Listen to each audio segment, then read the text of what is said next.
p.m. Wednesday, May the 28th. We do have all councilmen in attendance, along with Town Clerk Hurd, Town Administrator Aitken, and Town Treasurer Mason. Let's see, that's the only thing I need to say there.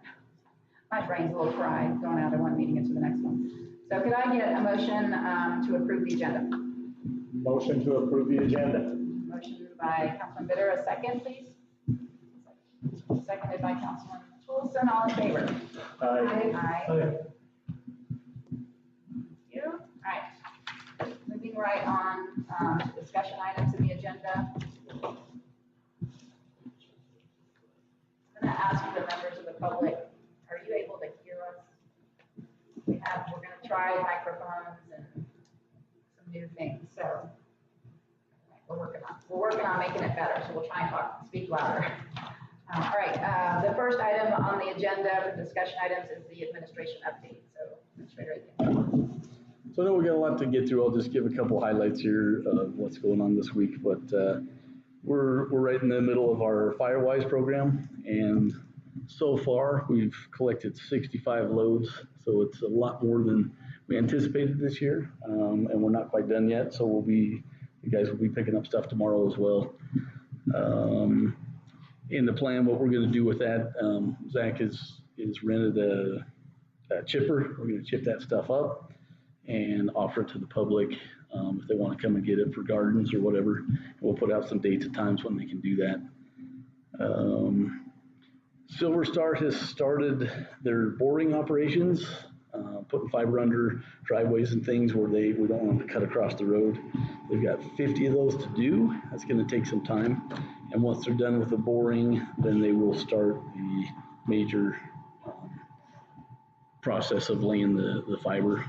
So that's probably, I'm guessing, 2 weeks out. They told us last week they were 3 weeks out, and then they showed up today and wanted to get stuff going. So that's where we're at there.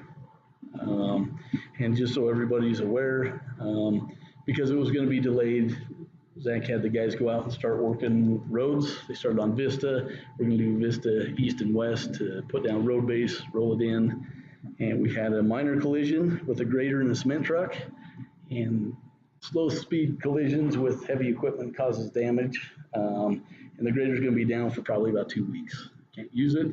So we're not able to do road base, which means we can't put dust guard and things like that down right now until it's fixed. So sorry, but we'll get it back into service as soon as we possibly can. Pat's still coming here. Things yeah, they're going to come here, so we'll have to ship it out. But just wait for parts and somebody to come. So that's what I got for just highlights here, because I know we have a lot to talk about tonight. Any questions? Okay, let's get on to the budget, which I think is the main thing we want to focus on this evening. So we want to talk about the current third reading of the budget, and I'm going to ask you, Councilman Bitter, to walk us through where we are. Yeah, we've made the changes from reading 2 to reading 3 in the orange, so that you can see where the differences are between the second reading and now. The first one's the property tax general fund. We received information from the county yesterday. Was it yesterday? Anyway, this week, that our property taxes were going to be down 22.5%, which was 2.5% more than I had budgeted. However, they had one little outstanding item. They came back today and said it's really 22.1%. So we can really zero in on that exact number now. But it, bigger. Yeah, just increase the size down there. That'll help. Go down here in the far. Yes. Thank you. Okay, there you go. Okay. And so that impacts about $14,000. It'll reduce down just a little bit when we do the final adjustment here. But the question becomes the sales and use tax and the fifth penny tax. We haven't changed, but the question becomes, should we? And should we keep those in lockstep? We're doing a lot of research right now, finding that it is. They're kind of coinciding. They should be about the same. One we increased 3.5%. The other one we took down 8% for the county. If we want to, I mean, again, I don't know if we believe it or not, but if you net the two, if you think they're going to be 4% down, then that's kind of where we are, average. So the question becomes, do we need to change those or run with them and just see how they come in? I don't know. We haven't seen the Wyoming, was it economic analysis divisions quarterly report yet, or? Yeah. So it's hard to, and they realize it. I mean, it is hard to put a third reading budget together, which everybody's doing right now, without that data. But again, if we want to be conservative, we can pull that down. It's just going to impact our reserve balance by whatever adjustment we make on that. Fifth should move the same percentage. That's what I just said, yeah. So we could change it to where they both coincide the same, now that we understand that. And, but again, I don't believe they should both be 8% negative. I don't see it happening, but it could. So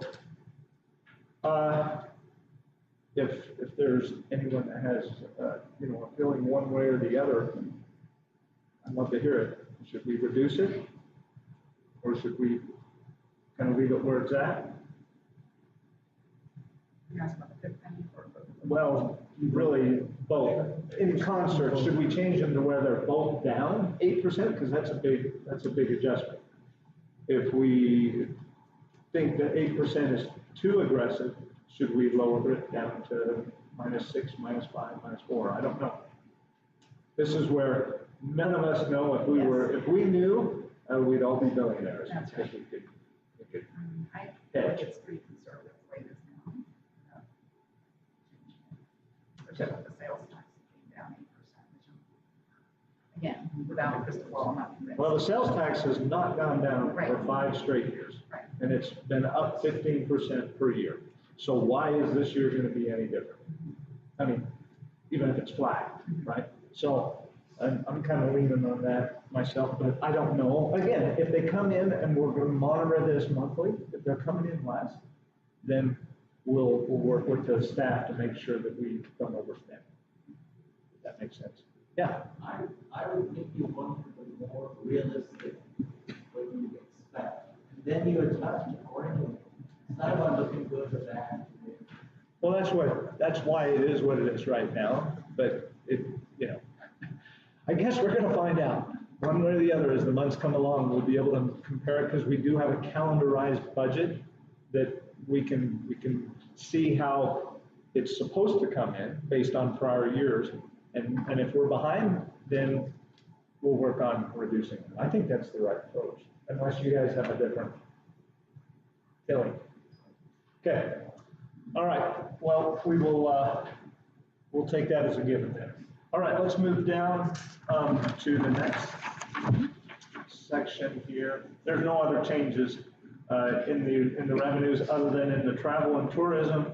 We made it a nice round $25,000 instead of $24,000 and $780.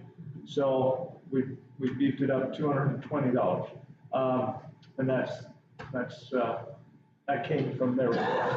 On the interest income, I've run the numbers again with putting the Vista pavement back in by the end of the year.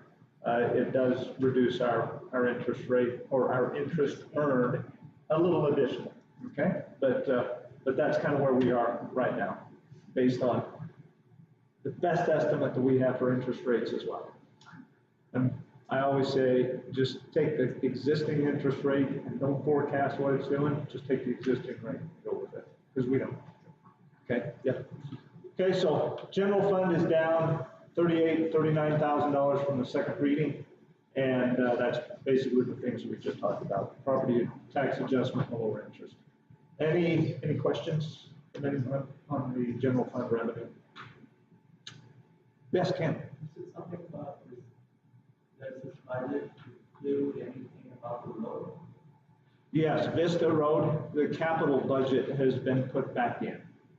But we'll get to that. We're gonna do CapEx or capital spending here in a few minutes.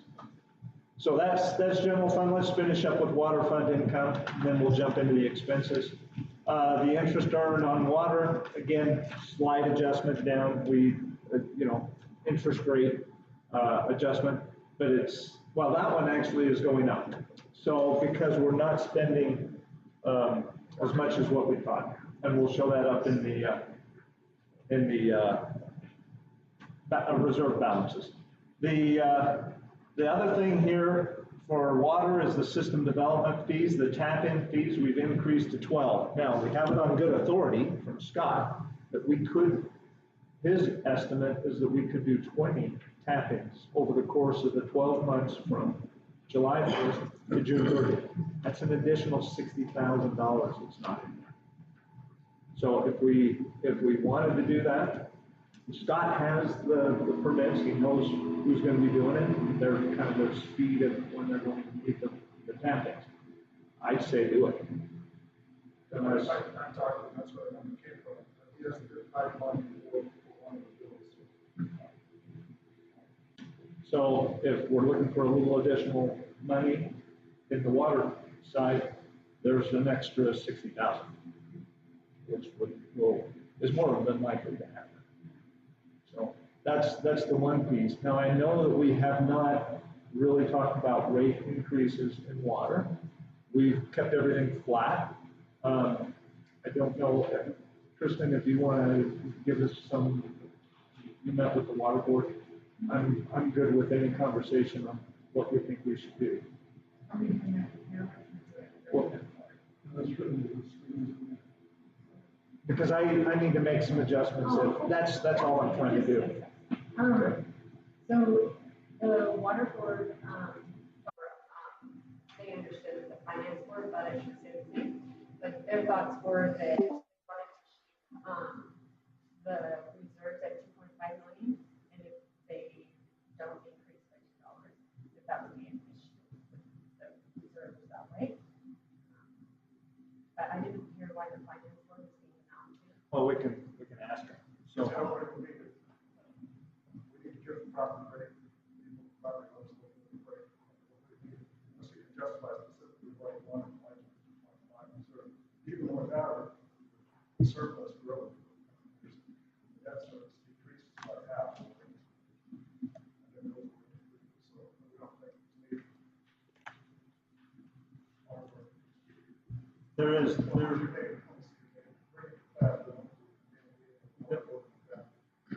one way, instead of a $2 increase, what would the increase be on a inflationary or CPI basis? And for the $28, we looked at that yesterday, and it was like 84 cents, obviously. And then and that was 3%, and then which is just above the CPI. And on the 67, you would have to raise by, we only used 1.5, which was $1 increase. So again, there's a lot of modeling you can do. This is the hard part, right? Do we feel like we have justification to say to all the residents, yes, we're going to increase you?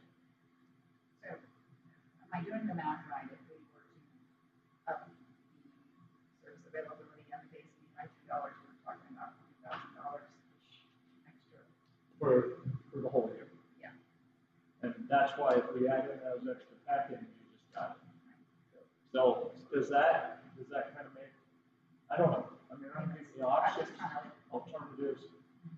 Well, I think that the unmetered and the meter box again should be the same. And obviously the rest would change overnight. But an idea that I was thinking as well was, so just keep the meter box the same and increase the unmetered box by like 50 cents a year. And then increase consumption. To 0.0035. I just feel like that would at least keep our reserves up. Especially during the summer.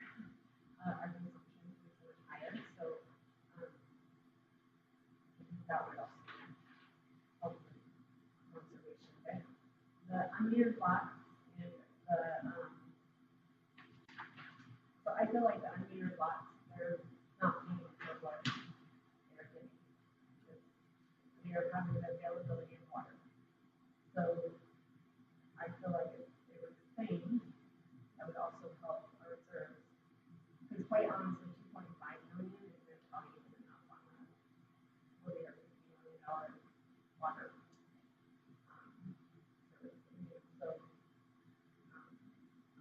At some point, like just increasing $2 isn't necessarily what we need either. So that was a thought that I had. To help bring up the reserves, but then make it fair for everyone. I did find out from Fred, when he talked to the Alpine mayor, they use 6 months for resort purposes. And that 6 months is on operating expenses. So, But not their water system, right? it's on the water side, is what I understood. Yeah, They have 6 months, that's it. That's what a lot of small towns do, is they keep 6 months of operating expenses in their reserves. Now, that doesn't count like the sinking fund and things like that, or if we have loan payments or things, but just operating expenses, 6 months worth of. And just so we know, we've got that requirement, the restricted cash is $500,000. So that's it. Yeah, that's the only restricted cash that we have that I'm aware of. When we put that in. Like, in the loan rates. So that's not for like their loan reserves or anything. It's Yeah, just- they've got to keep enough to cover whatever loan payments they have in that, but as far as operating expenses, 6 months, operations, road, Well, I don't think that the reserves are necessarily just for operating expenses, it was for ours, like that 2.5 million is more like drastic happen. Which again, 2.5 million is not Yeah. much. The other aspect that we have never really baked into this is that the general fund will fund the water fund.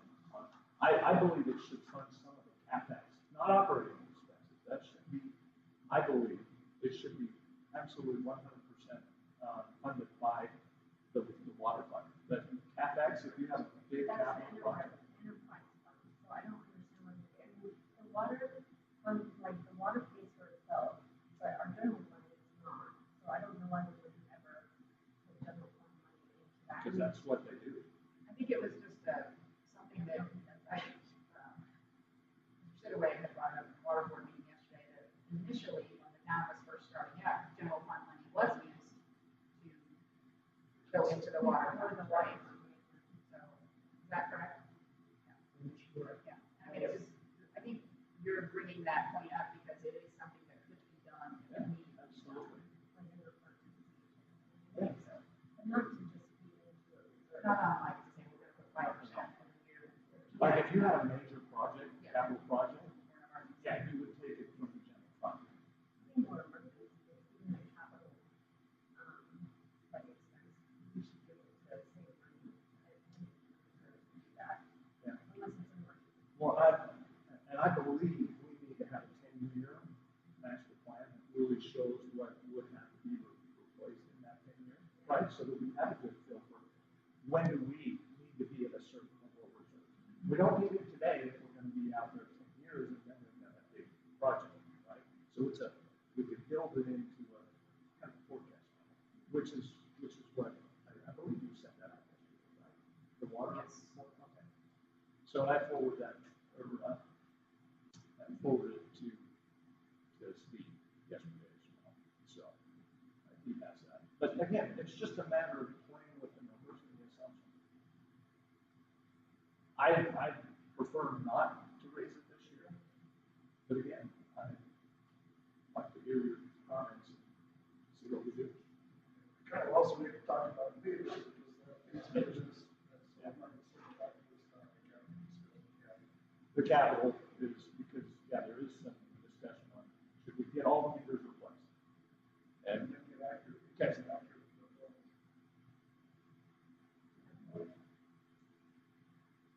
I'd like to stand up to the water board for just a minute. Yesterday when we talked, just so everybody understands, nobody in this room wants to raise the rates. Correct. And we also have a responsibility both as a council and as a water board, to make sure the water utility is self-sufficient and that's financially sustainable. Yes. Apologize. To do that, if you put in $2 every month for every lot, 10 years later, you have about $500,000 in the bank. I just want you to think about it. So if you go, we took a holiday last time. We didn't raise the rates for 18 months, and then we added $1 after 18 months, and you can't catch up that way. You raised it $3. Yeah, you raised it $3, that's what I said. Wow. Oh, no, when you raise it $1 more than the $2, you raise it up to $3. You can't catch up, there's no way to catch up. So what you're doing by having these holidays is that you're allowing the reserves to either go down or not raise as much as they should be. But again, let me stop it there. Who determines what the reserves should be? Well, we had a study done about 5 or 6 years ago. Okay. 2.6 million, and that was before all the inflation. Again, I'd love to see it. I'd love to see the study. More than welcome to see. Because again, that doesn't make sense with what we're hearing from the other towns. Well, there's 2 things you gotta understand. You should understand. First off, rates should go up consistently every I year. don't agree with that. I'm quoting the experts in the utility rate setting industry. And will tell you, consistently installing small, consistent increases are far better than flat and then you raise it $10. You've got a lot of people in this town that are running on a shoestring. You give them an extra year without paying $2 and then you're going to charge them $3 for the $3 more for the rest of your life. You can't catch up. You need the $2 every year, and it goes into a reserve that is there. Your system today, we spent $20 million for a $40 million asset. The $40 million asset due to appreciation, the increases in cost of that. Someone has quoted me as high as $65 million. What we got in the ground, we're to replace them on a big scale. If you think about that for a minute, that 65 is not going to cost us 33 like it did in the past. Because the odds are those grants, every time we got a loan, we got it effectively at half the price of what it cost us. We either had loan forgiveness or we had mineral or Grant. You also had no I'm interest. trying to say mineral royalty rates. Well, unless we start putting pull back down on the market, that's not there either. So the conservative way would be to put a small amount away every year. So that when we have these loans, now you say, what are we going to do? Well, we just dodged the bullet, folks. Because we weren't prepared to put that tank in there at $2 million or $2.5 million because we don't have the bank. If we don't have the ability to get grants or loan forgiveness, that's about, I think it's about $5 per person rate for 20 years. I'm not mistaken. See, it's in that ballpark. So instead of having a $2 raise, we'd have a $5 raise. We dodged that bullet for 10 years. But what happens on the 11th control? You've got another tank up on the hill. And some people say we don't need it. But the way we're running our efficiency on this water requirement, we're going to have to put in another well and probably another tank up there for capacity. So don't kid yourself. It's not over. Just because we got all the new, the oldest of the new is now getting where it's older. I agree with you. Please, it's not a feeling. You can't set $2 on a feeling. You got to set it based on the fact that we've got to have that money in the bank. Not today. If we don't put it today, remember, $2 today is worth $480,000 in 10 years without interest.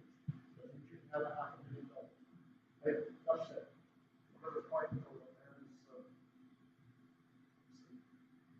we're losing 35% of our water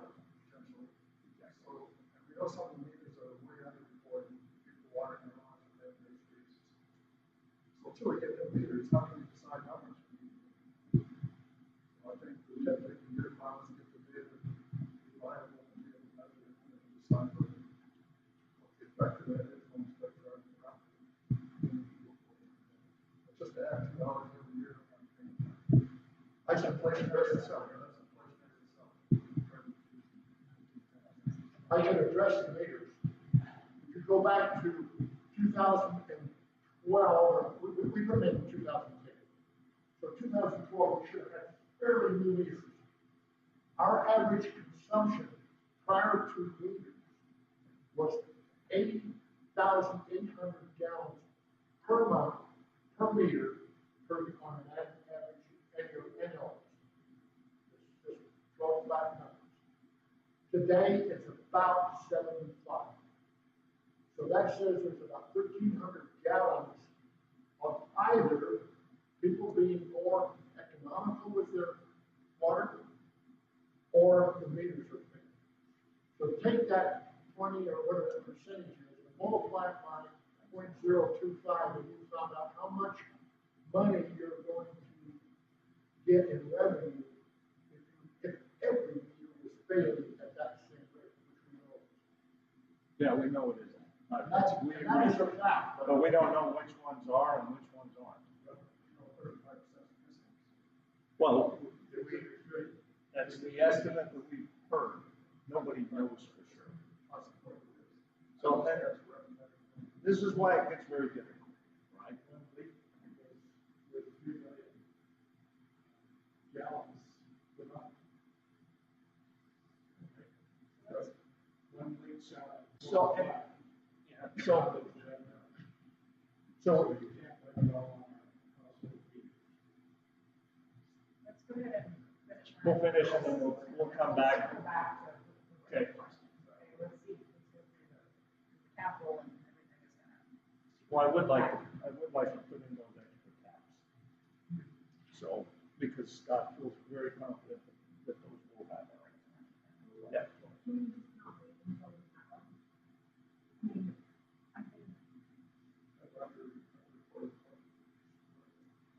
Oh, you mean not put them in?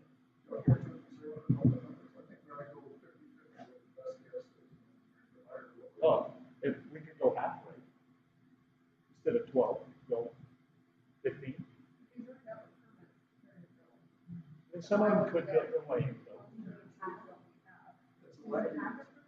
Yeah, he had it. They're in his hands. That's why he can say there's 20 that he believes are going to happen in that fiscal year.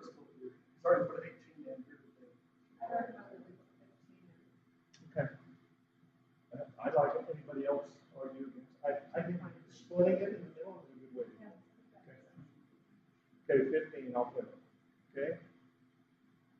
All right, so go, again, that's just a summary. Let's go to the expense side, the expense tab now. And so on the expense side, we've hired some new people. We've made those adjustments in reading 3 and with the benefits as well as the wages. And so on the admin side and the operations side, admin has actually come down a little bit just because of the mix of the personnel with the new hires, and operations has gone up. So that gives us basically a $21,000 increase in expenses for general fund. And then on the water fund, you can see there was a reduction of $26,000 based on who we've hired most recently, and that pulls it down. So net, we're down roughly $5,000 from reading 2 on salary and wages and benefits. So that's kind of where we are on the expense side. Not a lot there. It was more or less those pieces. We did get the travel and tourism number in there as well. I made that change. So that's kind of where we are. General fund, water fund on what excess or deficit. The excess for general fund on the third readings, basically $553,000 excess on that side, and the water fund would have about a $71,000 excess. prior to capital. Prior to capital, okay? So, any questions on expense? Okay, let's go to CapEx. Just go down to CapEx schedule. So these are the projects. Sorry, it's a lot of data here. This is general fund. The only thing in orange that we have the same projects except for we changed plat 20 to 21. We had that erroneously listed as plat 20. It is the plat 21 chip seal that we're proposing to do next year. So that's a $20,000 increase from what we had before. We got a new estimate. The chip seal in plat 5 also went up 20,000 as a change. And then the big one is we put Vista pavement back in.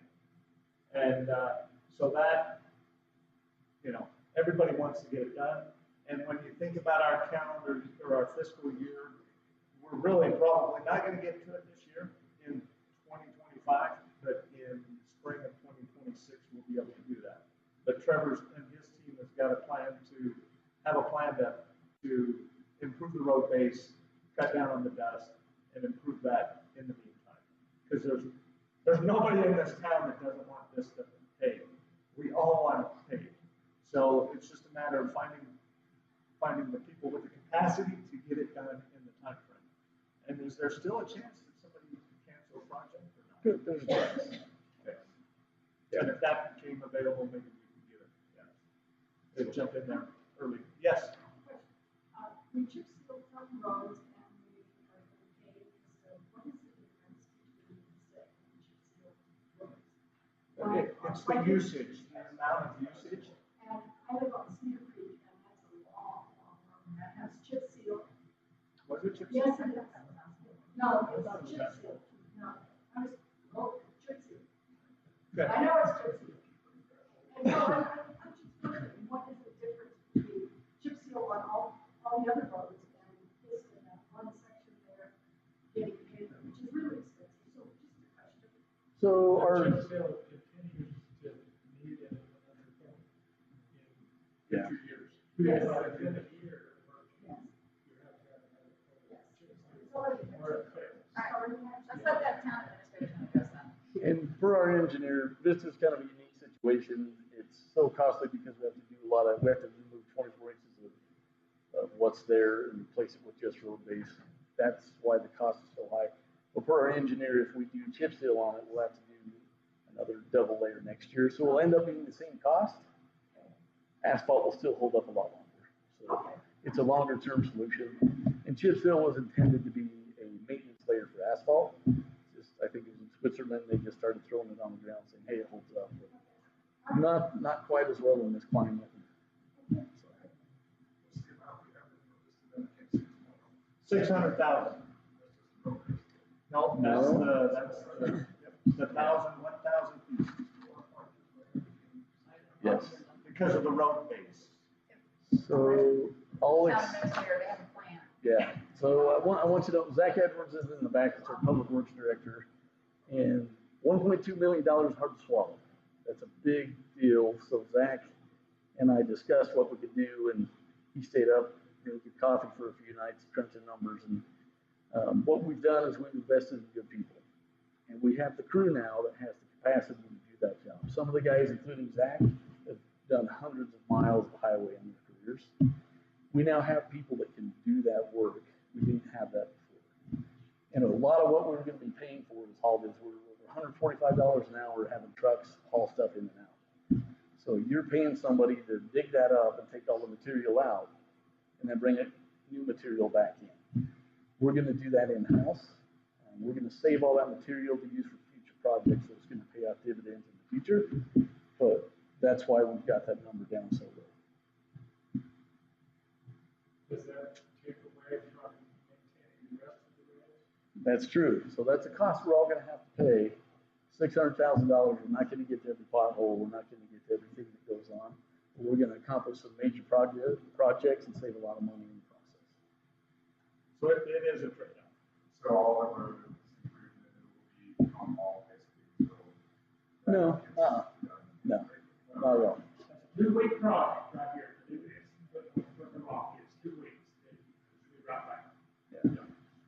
and then we'll contract the pavement portion of that out. But it's not gonna delay everything. That'll actually enable us to do some other major projects such as the swell up here on Vista West. We'll use that material. We already have the pipe. Our crew will do that. That'll probably save us $70,000 there.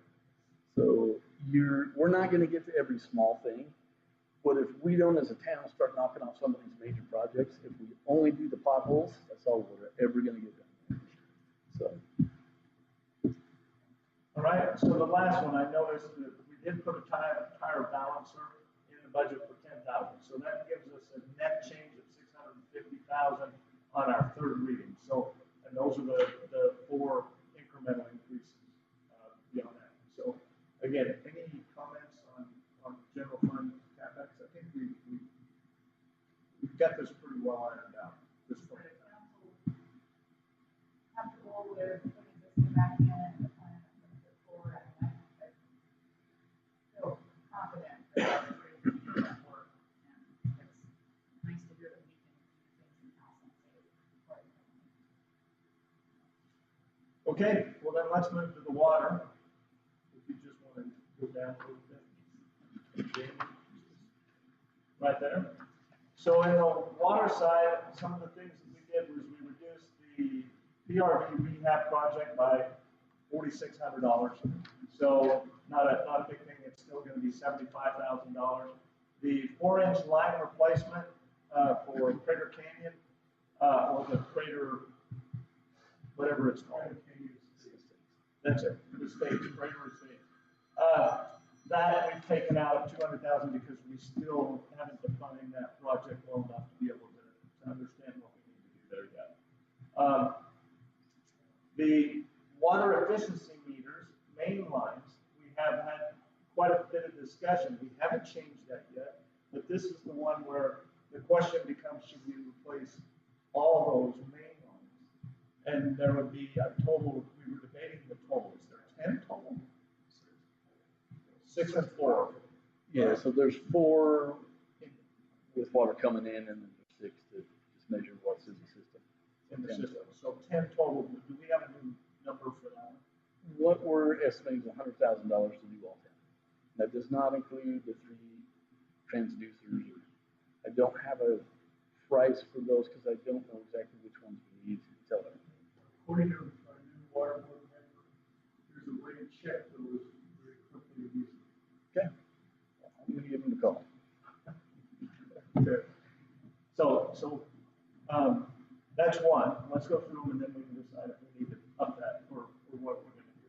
The Green Canyon water tank is now, it's going to be a lining only. So we've reduced the authorization amount. Before it was a lot more. But the spend is still going to be $500,000 for fiscal year 2026. And the other one is the residence meter replacements. We've thrown in there $200,000. I don't know if, I think we've got a better value now, right? It depends on what we want to do. If we do them all, we can get a great deal. If we do, because Volume discount.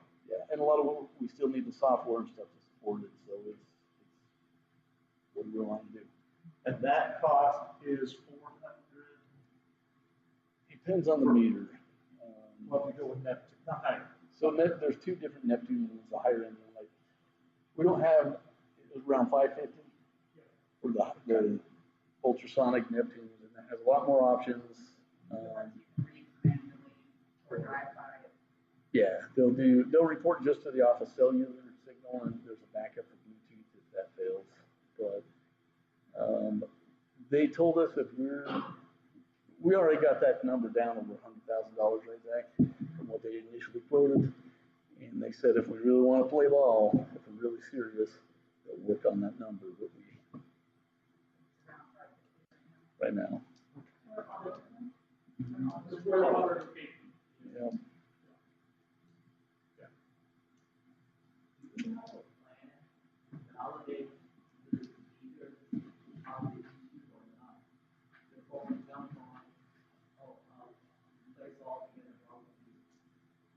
So There's some stuff we've worked on that didn't quite work out on some of the larger meters. The test we ran didn't produce any valid results.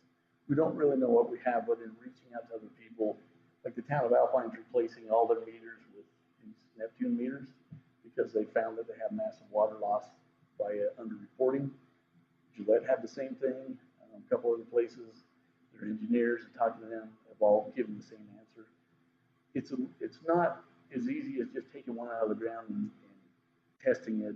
There's a lot more that goes into there. We've looked at some ways that we can test them, and we don't really have what we feel is a valid test yet. So that's where we're at. Both these companies will give us 3 meters to just try To see how the cellular data will report. Yeah. The topography here is a little difficult. So I'm gonna put them in certified meters on them. Yes. Brand new meters, we put them wherever we want to see if the cell data works.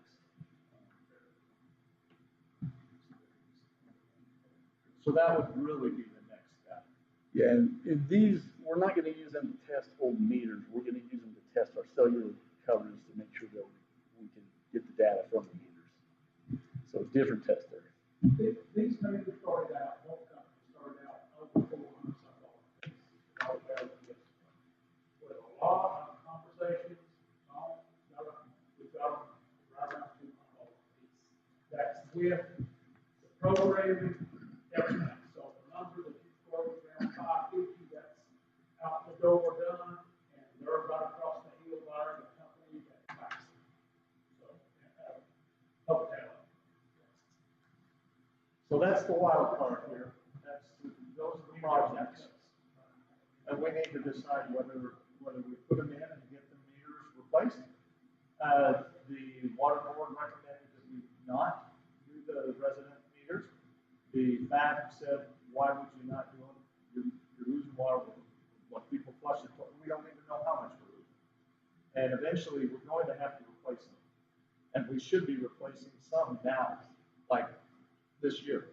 So the question becomes, Harrison says they have a 20-year life.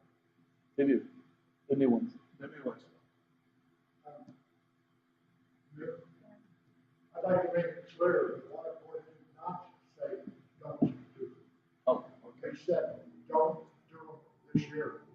Do some testing, I passed some information on that the council has not had. It allows you to look at differences between each home today versus 10 years ago. Do some analysis that way. Why spend $200,000 because you don't know what's going to happen? Wouldn't it be a lot better to have some testing done? Our newest board member said, have you ever tested one to see if you could see what it was doing? And the answer is no, you haven't done any of it.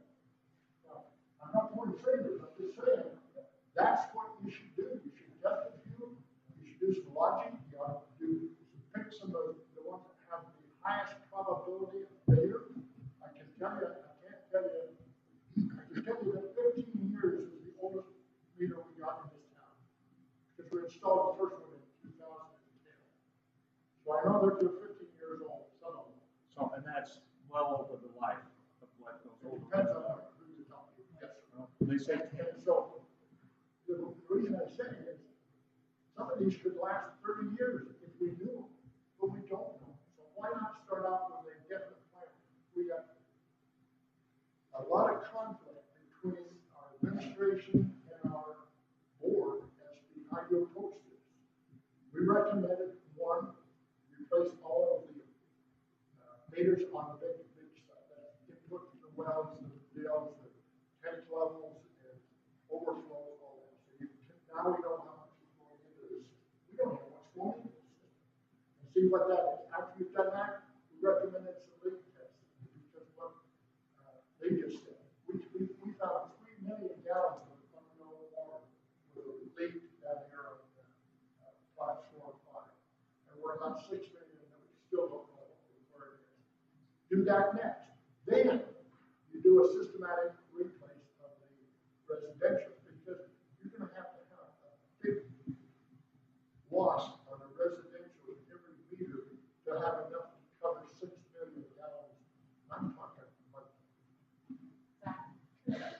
flushing commodes, we did that.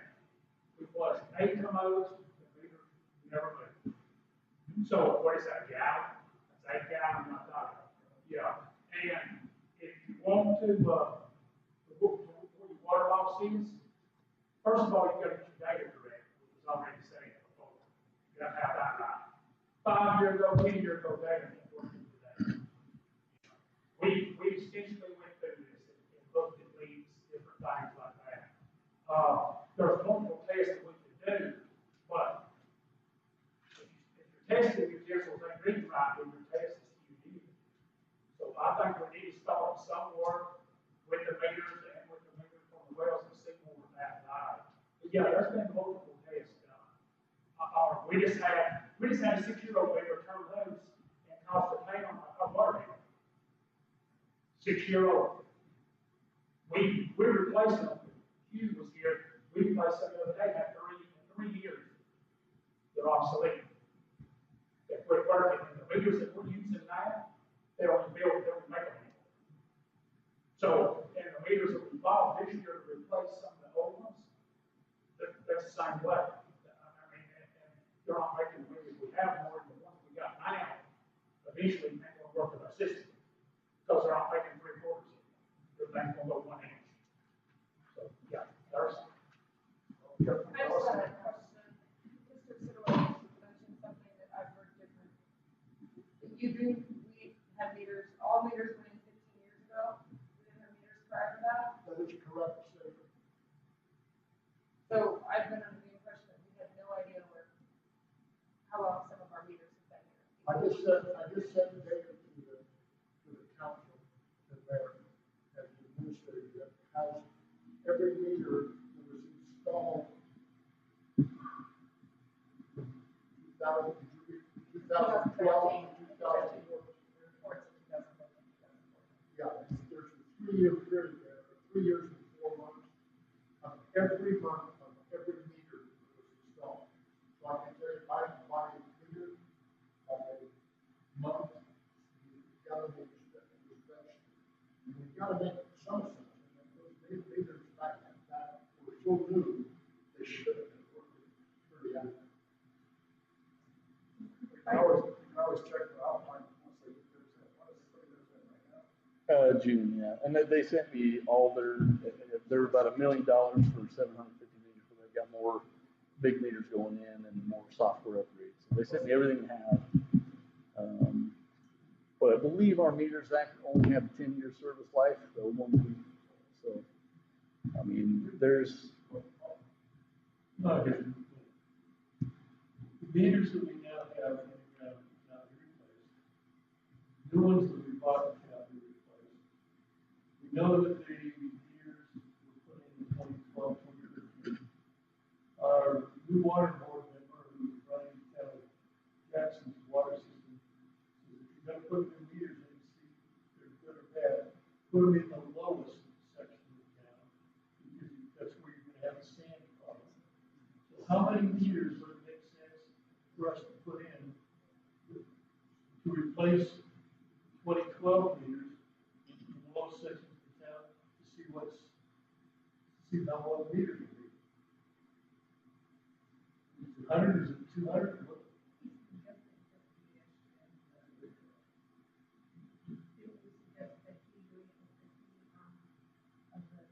50, we're going to spend more money than 50 meters in the software and the system to measure them than we are in the meters.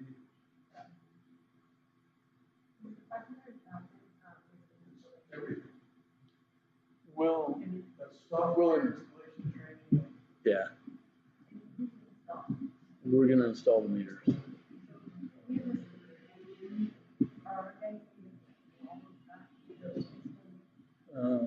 Yeah, we can get that. We've got a lot of projects. I mean, we're trying to move the town way far forward, but yeah, we can get that done.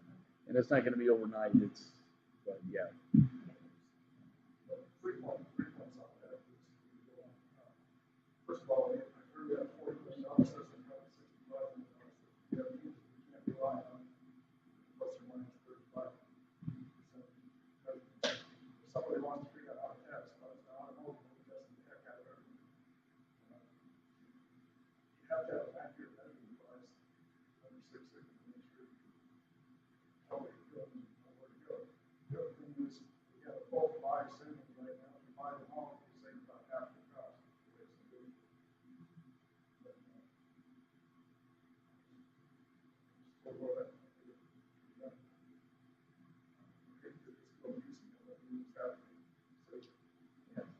year will probably be more money.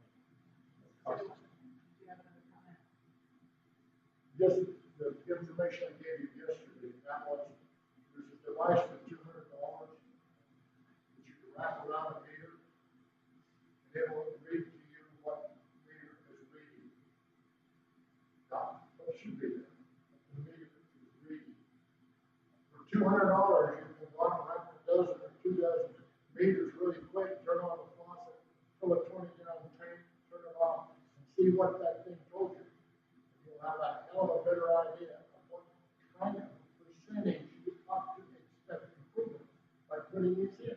This is, it's just ludicrous to say, we're making that $500,000, let dollars, spend $500,000, without one test. And I know you got some tests, but let's put a formal thing together and test it. If it works, do it. But if it doesn't do it, wouldn't it be nice to put that $500,000 in the kitty? Yeah, I don't think anybody would dispute that. Why are we doing it? But we've got to decide, if the test shows that we're losing it, do we still put it in as an authorization in the 2026 budget? Because if we don't, we're not going to be able to go back and add that into the budget after this third reading. That's almost true. Well, I don't care if it's almost, we're not going to change the budget. So, You could. The bids that I've seen coming in on those meters, those new ones, the estimates, correct me if I'm wrong, Zach, 250 meters with the software and everything, $211,000. 1,250 is $520,000. So you're getting an extra 1,000 meters for the, what, $300,000? That's the question we gotta come down to here. so that's the sticking point. So right now, they're trying to sell you a whole town full of receivers. If you do a piecemeal, what's the price comes out and charge you more? They are going to charge you more. The issue is that we've got all the meters, they're all the same age, basically, almost all. That's amazing. So for the, let's go back to the water efficiency meters, which currently is at 45,000, but we think the number's more like 10, 100 grand. I'm all for getting more information. Everyone has to feel about, let's do all of those. That was a recommendation from the water board to do those. And they're fabulous. Yeah. I think that also agrees. Is that, I mean, I know that's adding money to the budget, but. Here's my perspective on that. We've got a system that should be relatively automated system. That system depends upon pressures in the tanks and the valves working properly, and the meters working properly. We don't know that's happening. It's not an automated system anymore. That's what causes problems down the road. We can get that taken care of and the software updated properly. We should see some efficiencies. Better water supply. Do alternatives and other stuff. That's what we're estimating right now, yeah. And then, do we change the word on that a little bit? Is that to check the water, so it's like a water test? Stuff with water, because that's just the. Yeah, originally we kind of had, I can change it. What Oh, would you no, like? I don't, I'm just making sure that I understand. I mean, it's fine, I just want to. Yeah. So the water leak test that we talked about, like, the water, communities and such. Are those the meters that will actually allow all that? So we wouldn't have to have additional. So a water leak test is where there's different ways they can do it, but basically what they did in the past, they come in, they listen to the ground where a pipe is and see if they can hear water running. It actually, what they did in the past was very efficient and it found a lot of leaks. So that's what the water board is recommending we do again. Oh, no, I was just gonna, I think you were gonna say something else. Where is that? Are we, is that in the budget? It's not in the budget right now. Yeah, and how much is that? Do we know? Well, the one I saw, and I forget, I don't know if, you know, Boyd, when it was done, it was at 2008, 10, somewhere in there. I think it was $25,000. I cannot find, I know we did it, got everything back to price. I believe it was $25,000 back then.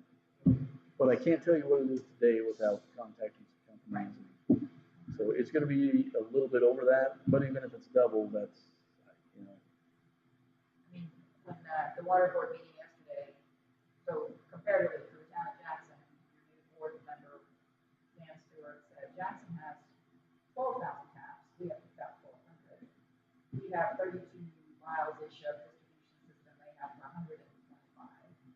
They did a leak test over a 4-year period, they had a contract that was $270,000. That was- Split that over 4 years. yeah, that was to fly. And that was a flyover too, so when we're, not that I'm doing it, but I'm just, so we're trying to think ballpark here. When we talked about $50,000 or something, maybe, I don't know, don't have an estimate, but somewhere in there. I just think that, I mean, I know the word folks, I know water quality, discuss the water test, so I'm just thinking like we're doing all this for efficiency, like actually, also, but I feel like that, yeah, I think that should probably be included somewhere. Obviously, we don't have to help them,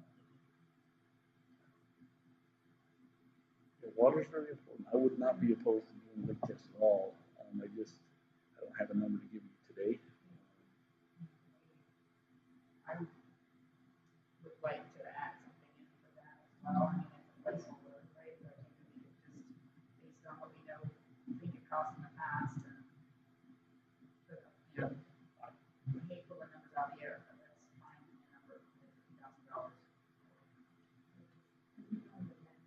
This is a budget amount, right? We're not going to be able to execute it, we don't execute it. Right, It's important. it's a placeholder. Yes. I think it's a good idea. And then what about adding, bumping up the 45 to 100 for all of those? You know, 100% agree. Okay. I like that. I think that's getting us where we need to go. Okay? Add that one in. And so the last thing is the residential. Yes, back to the residential. Do we do it to get the volume discount? I don't, that's a hard one. We need to do more tests. We need to do tests. Let me just ask you a question. How long will it take to do the test? I don't know, that's what we need to find out. We've got 10 days. Well, To buy something for $200. Get a call for a high school kid to run around and do 10 things a day. that's just the thing, though, is we've talked to our engineer about doing tests, and the more volume you put through a test, the more accurate it's gonna be. If you do a low volume 20-gallon test, it's gonna be very inaccurate. We need to do more, we need to simulate what a sprinkler system running all day. If I leave my sprinklers on all night, and something like that, where it's a massive amount of water, it'd be more accurate. So low flow under reports, there's not like this magical test that's gonna give us what we need. Flushing the toilet, I've got 5 kids, that's a lot of toilet flushes in my house. This is best test, certified free, that's to somebody's home. Yeah. So the problem there is, though, we need those meters to test the cellular data. If it doesn't work for the reporting, we won't even get them. Because Alpine right now drives around and pulls each meter out of the ground every month. It takes a massive amount of time. If these wouldn't work with our terrain here, we would look at something else and we would downgrade that meter and not pay for the higher end ones that will report straight to the office. It sixes on man hours and what we pay for cellular data. It's pretty even there.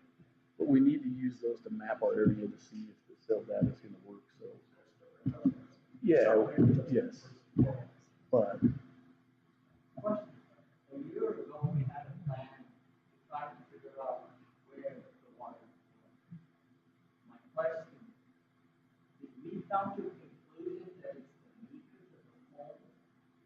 Because if we replace them, I know that it's generally old, and that problem doesn't go away, a lot of people are going to be disappointed. And so it seems to be a multi-pronged problem as far as the water loss and pinpointing where it's occurring. So the water meters at the residences, we think is part of that puzzle, but we don't think that is that's my understanding. It's not the sole source. But, Mr. Ham. It seems we're putting a lot of stock into Alpine replacing them in 10 years.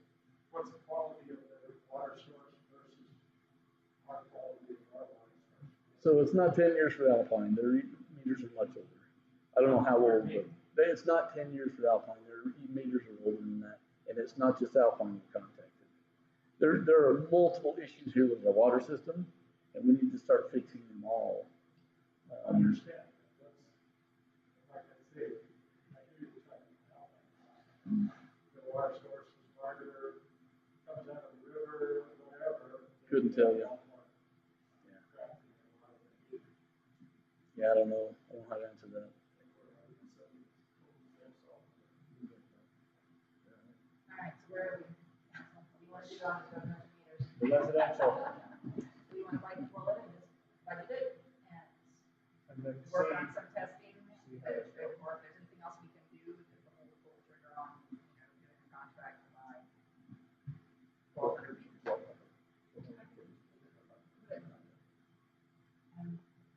I'd be more inclined to increase our fees so that our reserves don't go down.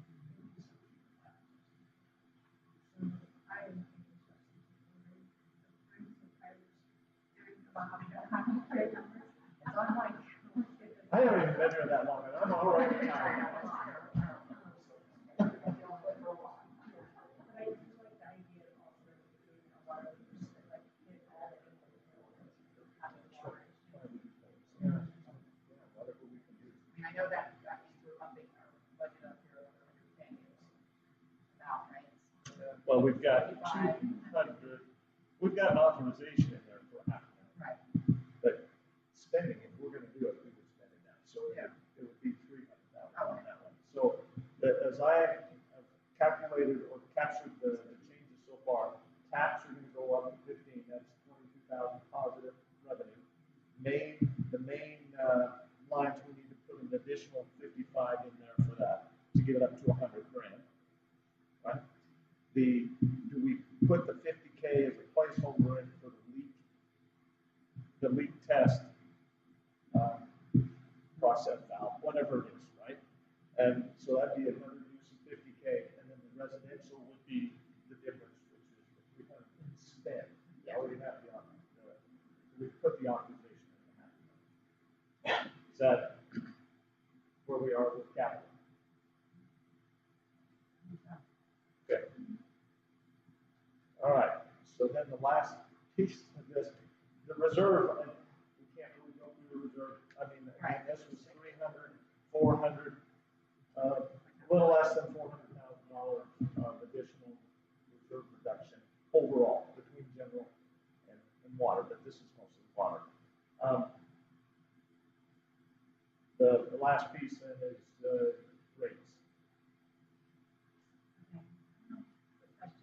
The truck that was just purchased. Yeah, that's a 2025. That's in this. Yeah. But we do have a dump truck in the 26 budget, so we would pull that out. Is that coming out now? Is that vehicle taking that place now? Yeah, so what we would like to just leave 20,000, so we paid 19,800 for the truck that we just bought today. We had budgeted 60,000 for the mid-sized dump truck, and that's why, and the truck we purchased has a sander, a plow, and a wing, so. We need to change that 60 to 20. We would like to leave 20 in there just in case there's something we need, a toolbox, a couple upgrades to it, get it here. So that's a request. The mid-size 4x4 dump truck that was $60,000. Zach was able to buy one, that one on the auction. It was, yeah. How much did you want to put in it?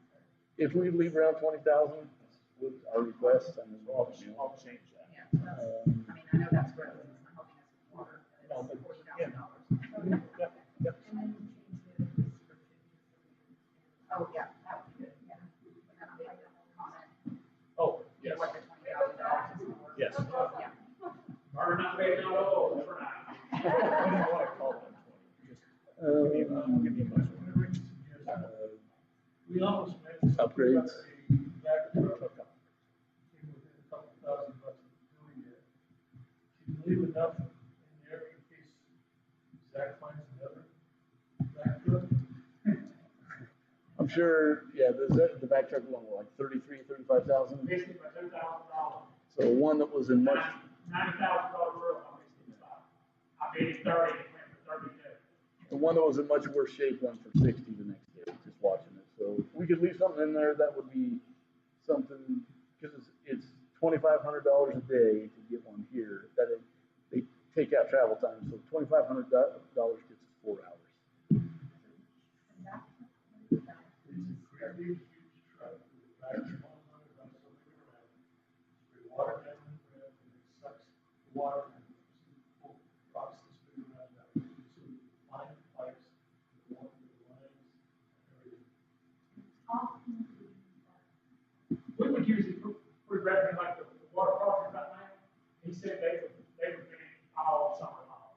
Because they're paying what we would pay, and that's something the council's got to, in your mind, think back. I don't mind don't have one. I need don't have one. You're talking $3,000, $3,500, $4,000 a day. We would keep it busy. And we'll- Just to, events. We have to do spot checks for lead and copper inventory, the EPA mandates. That would make us be able to do that in minutes instead of hours of digging down with an excavator. We used that on Hardman Bridge because we had to locate here and here on the water lines, and they dug and dug and dug for most of the day, couldn't find it until. If you have to do that with an excavator, you'll find your line, but you're probably going to break it. So.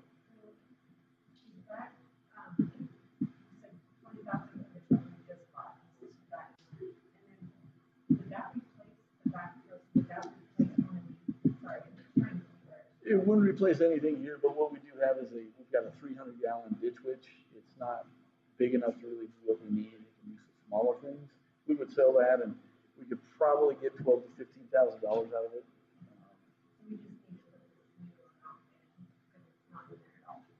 It would be revising that amount up there. Yeah, it's hard to say. The lead and copper inventory, we don't have a full list from the EPA on what they're going to require yet. It's going to be pretty involved. Yeah. You'd save on what we've got in the budget for. Yeah. And if we don't rent one, we have to dig with a backhoe or an excavator, which you got to be more delicate, and it's a lot of time. So that's what we're looking at there. Are we, council, are you comfortable with the mid-size four-by-four dump truck road updated to $20,000 for accessories and things? Is that correct? Ish, and then $30,000, $35,000 gets added to. What do you think, Zach? For Zach to find another deal. That would be, I mean, these vac trucks, some of them are 500,000, some of them are up to $1 million. Yeah. Put me a number in there, I'll guarantee it's probably cheaper. That's not, that's what I want to do. Okay. So I'm fine with that because it basically Keeps keeps the same, yes, number. that- It's just 2 different lines. Right. Okay. I'm good. So All right, now, so 35 for that. yeah, so 40, you pull 40 out, you put 35 in. My only question would be the dumpster that you just got. Literally imagine where it's spent on for 20 I don't know for sure until it's here. You know, trucks need maintenance. This is one municipality. They're going to give us all their maintenance records. It looks very clean. 23,000 miles on the lease ring. It's nothing. Not necessarily, but I can't tell you.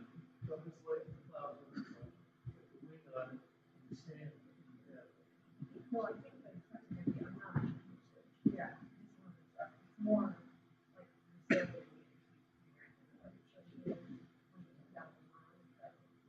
We anticipate with the plow, the weighing, and the sander. I mean, that's $40,000+ just in those 3 things.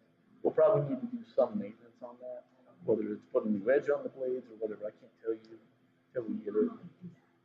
Yeah, but those things are expensive. I guess.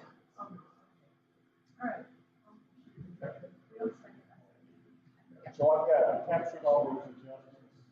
The only thing we have left is, that's it. So,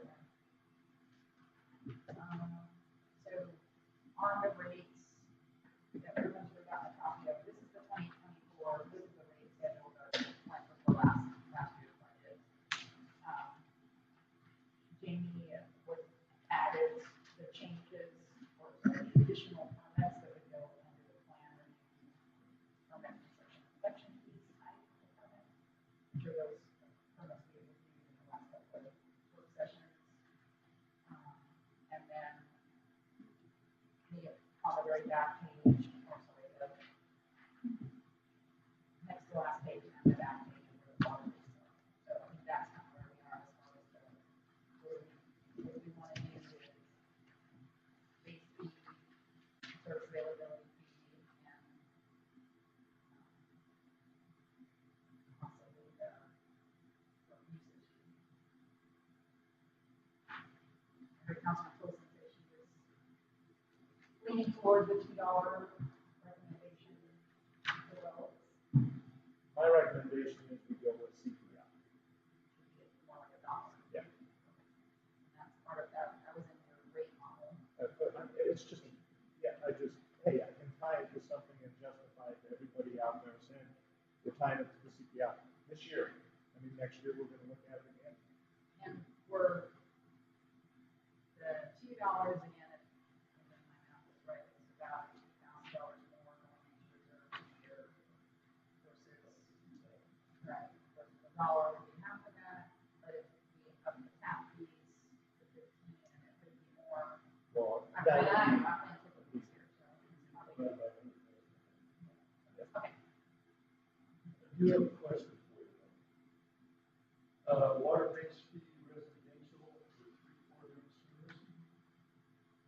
$67 per month. I'm just curious, everybody's going to 1 inch. Yes. So should that stay the same, or is 1 inch going to cost more? Look at commercial, we charge more for a 1 inch than we do for a 3/4. There, like I said, even on the paperwork when they sign up, get water tap, it says 3/4. They want on this, and by the time we get there, it's 1 inch, we have to buy $40 fee, for that, from 1 inch to 3/4.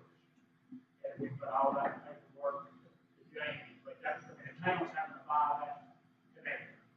So we didn't put that on the application, that should be to the resident, that should not be on the town. But we require, we say 3/4, but everybody's doing 1 inch.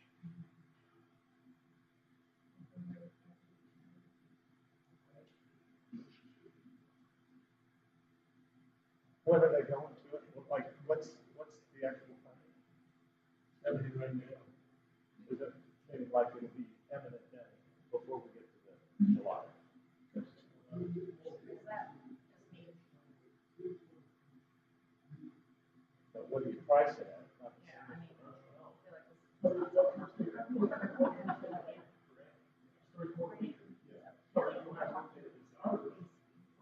Well, right now, they're talking about someone.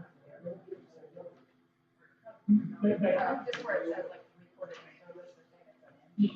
Yeah, like up here too.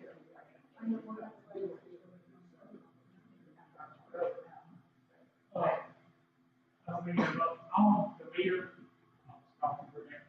Mueller, Ford, the ones that makes the meters that we use, have multiple conversations with them today, or discontinuing the 3/4. So we will eventually have to do the 1 inch. But all our parts, for years that we've had, is 3/4. That's why, right now, we're waiting on parts, we're having to send guys from into Idaho to get parts because of this, and then the parts that we do have on hand is not being used, but they want to do 1 inch. I've even had them ask, can we do a 1.5 inch? We don't own nothing 1.5 inch, that's a $90 fee. Just one little fee, like 2 inches long, is $90.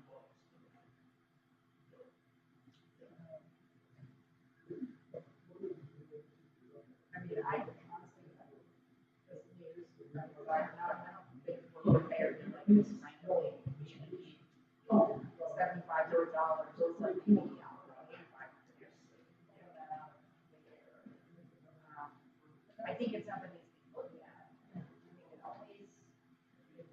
discover, you know, the next 8 months, we can change it by resolution, and that's how we're setting the fees by resolution. I like that. I like that approach, because Okay.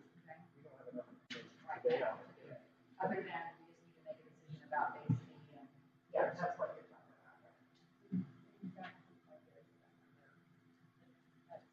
Yeah, we should ask Scott, I think Scott, to see what his recommendation would be, and the water board could probably provide some input on that. So the proposal was multiple things, but let me throw it out there. Do we go with the CPI for both the $67 and the $28? That's the proposal I threw out there. We want to change it. My concern is like, as an urgent consideration, we have other ways of going about it. And I feel that, you know, and that's part of why I can't do this water board is $2. It's increasing $2. I don't want our base rate for people that actually live here to go over $100 in a decade. So I feel like at some point we need to start changing the formula on what we're using today. So, I mean, it's really wrong. But it's gonna be eventually a discussion. Because if you want to increase the reserve, it needs to be changed. You can't just add stuff.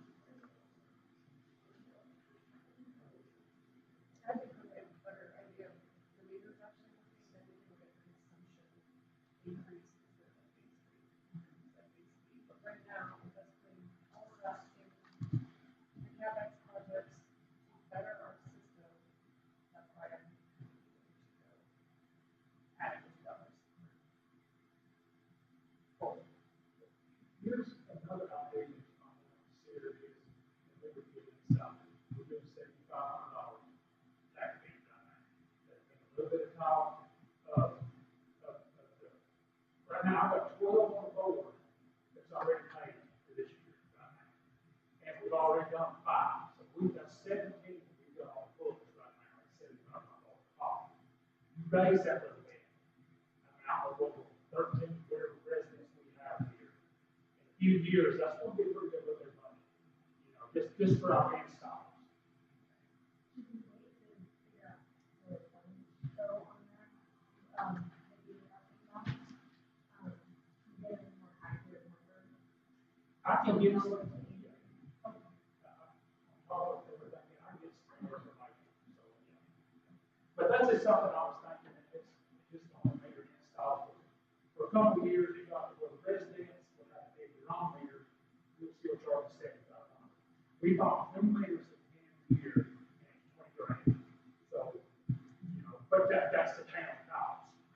And then next year, they're saying they're average cost with the tax and all that, I don't know why they're talking about that. The new meters next year is gonna run between $1,400 and $1,500 to $14,000.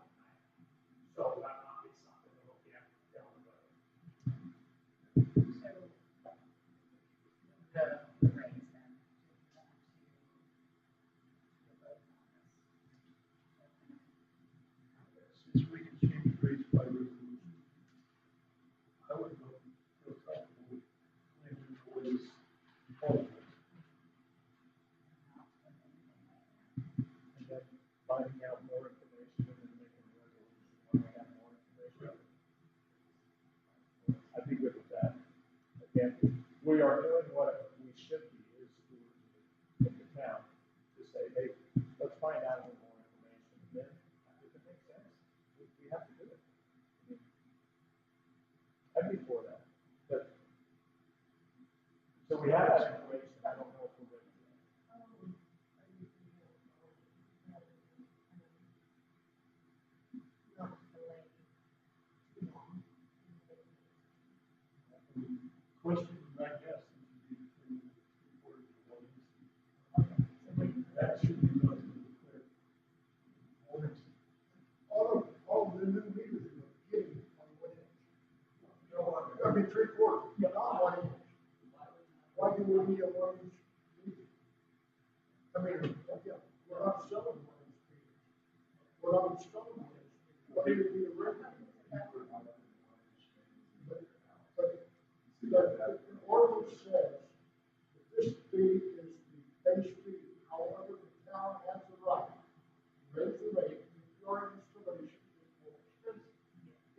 expensive we have to have these reducers. So you don't need to change the rate itself for one inch. All you do is if it's a 1 inch service, what you call, and we have to spend $90, or if we spend 40, whatever it is, you add that to the 75. Okay, so we're not, if it does cost, no, we're not charging, that's what we said, I was saying, right? So that's for them. Another thing, 8 of our bids that we have installed right now, we've got cut chip seals all the way across the road. Cedar Drive is one, and then let's talk about the pavement. Oh, I would love to see it paved, but there's empty lots.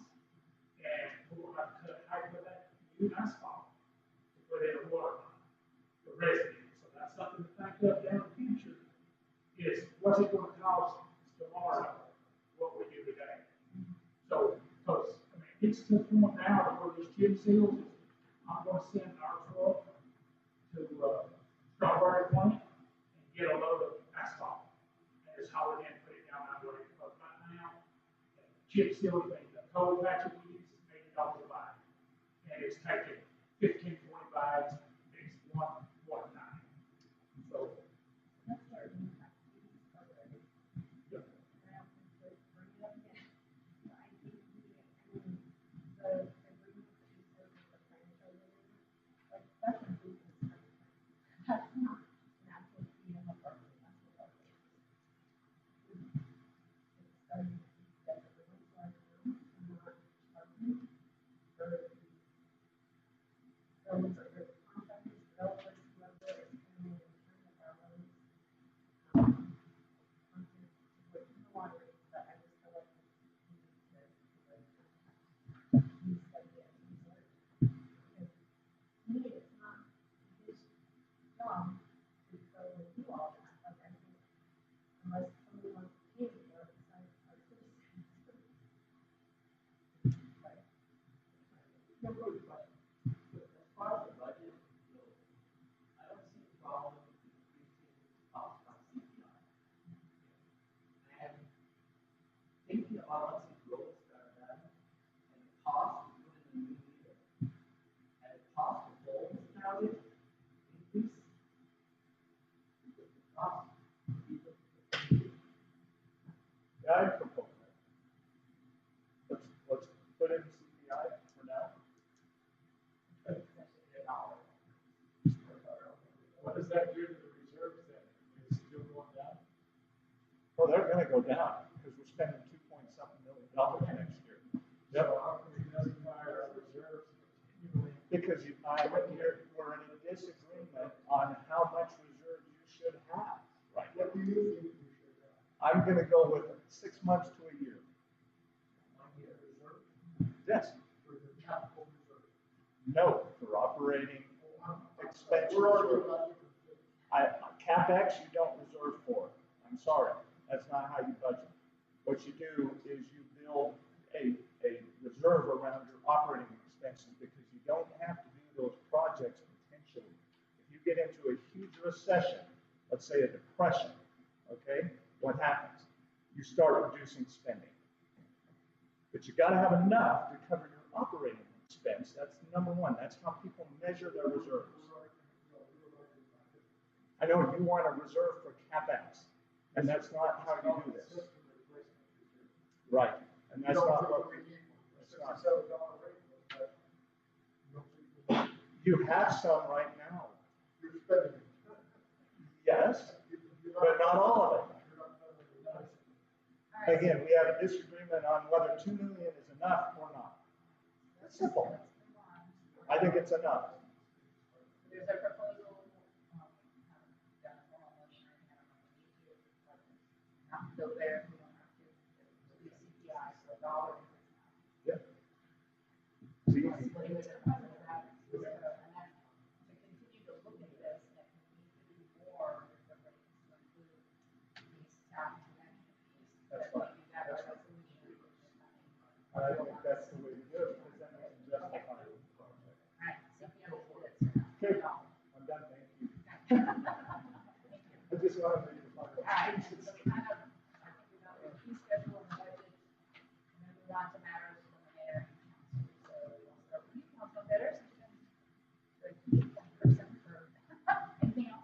No, I have nothing else. Yeah, How many more months? at our last workshop, last meeting, there were questions on finding solar ordinance, the ones on the post. Where are we on that? So I think it's in there today. But it, honestly, there's not a ton, that I changed, so. We did all four. I did, I just think, I looked at other ordinances and other cities, and in other counties, and they just did away with them.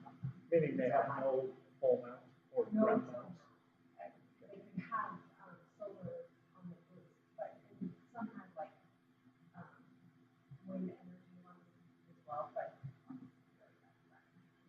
So they did away with that.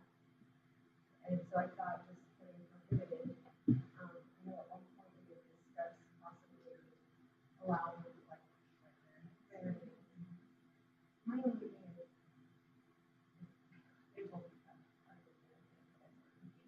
we get a judgment instead of like, not, wildlife, aesthetics, and there's other options for them. I think, since I know you said this afternoon, so what I would like to do is have, or I'd like to have Scott prepare too. And my one concern with using saying something like prohibited, I would prefer to, we can consider adding something about a variance, because some of these lots, someone in town wants to use solar and they cannot able to put it on their roof, and we deny them solar completely, because I think there's a line in this, statutes. They actually act as counties that I saw in other like cities. So most states do that, so that's why I'm like, it's up to us to decide. If you want, but allow the variance to this, I think kind of, keeps us from actually accomplishing the wildlife protection, aesthetics right now. Yeah, so, and there are other options. My key is made up of solar, they call it like a solar spread, and you can put it up in the windows, and get, and they're saying more square inches than ever get more square footage of the unit. So, just in my research of it, I just, you can find the software, but I think along with it, kind of cause other issues.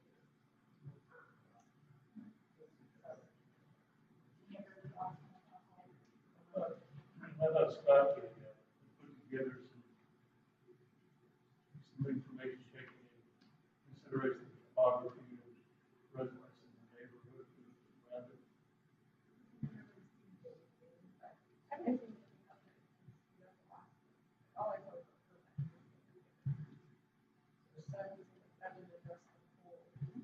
Well, it's on number 3. Pole mounted solar systems is prohibited. That's what you had. Yeah, since our last workshop, this got changed. We haven't changed any of the language. That's what we're gonna do. But I wanted him to review any changes the council was proposing. And Taylor, you have a few, which haven't been rolled in here yet. So if we can, I'll work with Jamie tomorrow, look at what Councilman Ellis has, and see if any of that. Basically, what I gave to Scott, asking to review for worries, something along the lines of,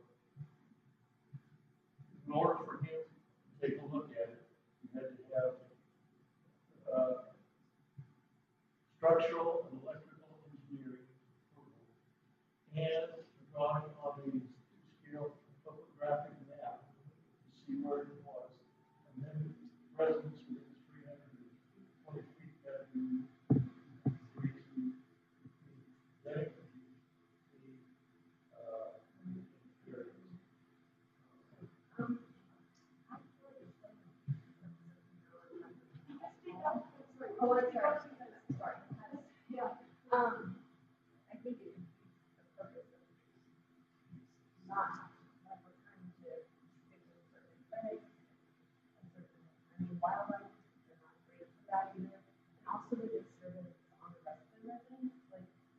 allowing people there to be able to know, and we still have our.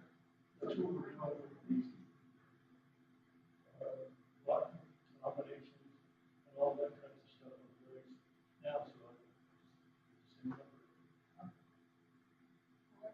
I'll work with Jane tomorrow, if there's, sort of a variance paragraph we could add and send out so everyone can look at it tomorrow. To see, if you're live with it or not, and then we've got to get the ordinances up by the end of the week.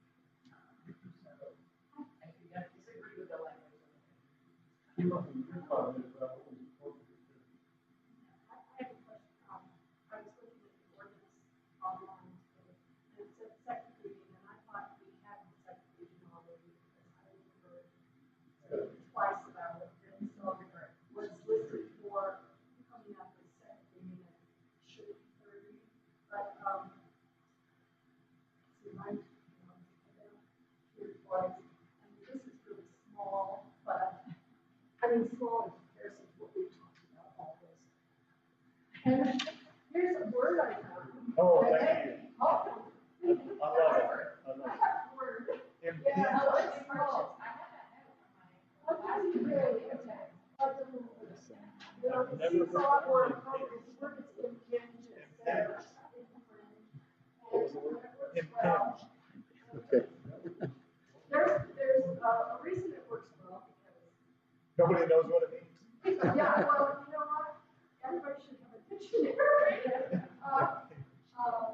But it's more appropriate to impinge upon someone's rights than to infringe. Infringe usually means it's a copyright or it's a contract or something like that. Impinge is, you know, from English languages, it's a little bit funny. The solar, the poles, my objection, or not objection, my concern about the poles and the lighting that we have here was over lack of specificity, you know, not, it's, how high is it? Where is it? How many, because you need so many panels to do your house might be big, you might need a ton of panels.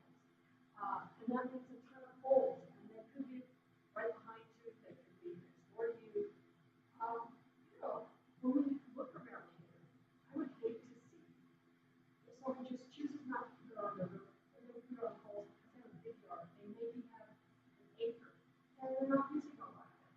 I mean, we can be a mess here, because we are so diverse, and housing is diverse, we have big houses, big.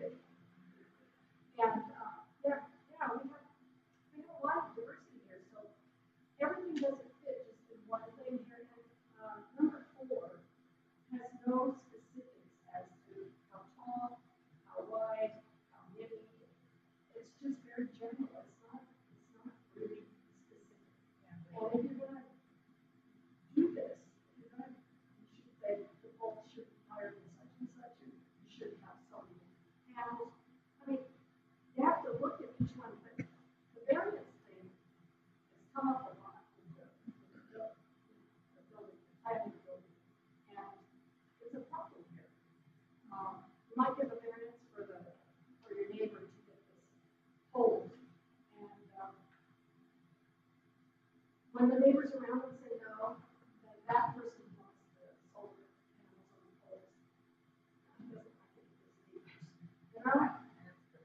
And it's difficult. It really is difficult. And I like the idea that you strike it completely. And I think it's why in the statute. It says, other than usable roof space, there is nothing limiting how many solar panels you can put there. So that's why there's a lot of statute, but I haven't gone through the whole thing. But solar, you know, I don't have an objection to solar. I just have an objection to no specificity. And, you know, words, Hardships. I don't know what it's, you didn't even know what it was. I don't know. It could be anything. No solar energy system, including solar panels or. yes, the ones that are on that website are still from last month, so we haven't uploaded those meetings for June yet. So, Oh, you have those now. yeah, so those are all last. So that's what I'm looking at today. That's what this is, Yeah. determining what. We're trying to get it so we can get it posted by the end of the week. Oh, all right. So what I do put in that instead of hardship, no solar energy system including solar panels or solar collectors shall be installed or operated in a manner that unreasonably interferes with the use, enjoyment, or value of adjacent property. A lot of words. Well, we're really questions. What is that? All right. It's the last number. Yeah, no. I have learned a new word. Yeah. I'm So gonna use tomorrow, it. Jamie's gonna be working on getting the ordinance together, so we'll make sure the final one is together. And my only concern is with the no bolts permitted. If you have an A-frame that's on a certain lot, and they can't, that's, if they wanted to have solar, they're saying, no, you can't, because you gotta put it on the roof. And because of the roof, because it's so steep, their angles don't allow the sun to come. I'm just worried that you're discriminating against them because of their house. That's my only thought. Well, when you get an apron too, I mean, that's their finish at that point. You know, I mean, if your roof is your exterior finish, you know, Yeah, solar it's- panel is the finish. It's tricky. It really is. Yeah. The lot configurations are different. Those lots are different. I can show you lots where nobody ever seen anything. Mayor had this come in on planning commission for last week, 2 weeks ago. And I brought this up on the 14th, and that's exactly what they came back with, which is why I ended up talking about your neighbors and topographic layout of property. Because they thought it could be done, and so I'll leave it at that, we'll see what comes out. Well, roofs over here are a lot steeper than other parts of the country, so I don't know how the reflection of the solar panel into your neighbors. It's less than having an aluminum or tin roof. And our Since building I've official, been in the solar business now for 4 years, yeah, and our building official has a lot of experience with solar. I mentioned to the council The that black one. they have panels now that don't have that delay. Right. So, They- but the specificity perhaps is still what we're not getting. they have to do that. With any kind of variance. But Initially, when it came up, about poles, their buyers was. And there was someone in Sunrise that said he used to, and so many trees, and you want to cut down the trees, so you wanted to put panels on the rest. And to save the trees. So that's what caused this. And, you know, I think, And that project still has not gone forward, by the way, so. that was the initial start of the poles. All right, well, we'll get that, make sure we get that out, all the final notes, so it'll be the third recent version of the solar ordinance, with updates from Council Merrill, and all the business that they're in, that we had with Scott that was slipped in, but make sure those are pointed out, that they added to the version we sent. And then, we'll have the budgets, appropriations, yeah, ordinance, I'll have that. ordinance, and then we will also have the second reading of the one that's moving us to the 2021 IRC.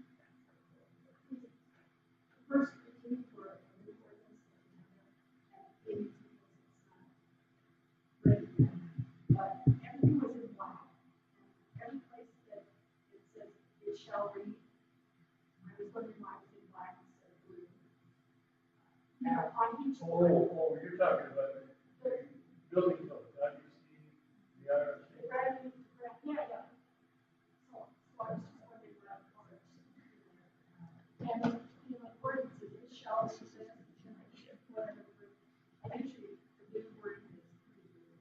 We'll look at that one, yeah. So it's probably for first reading, reading for second. Yeah.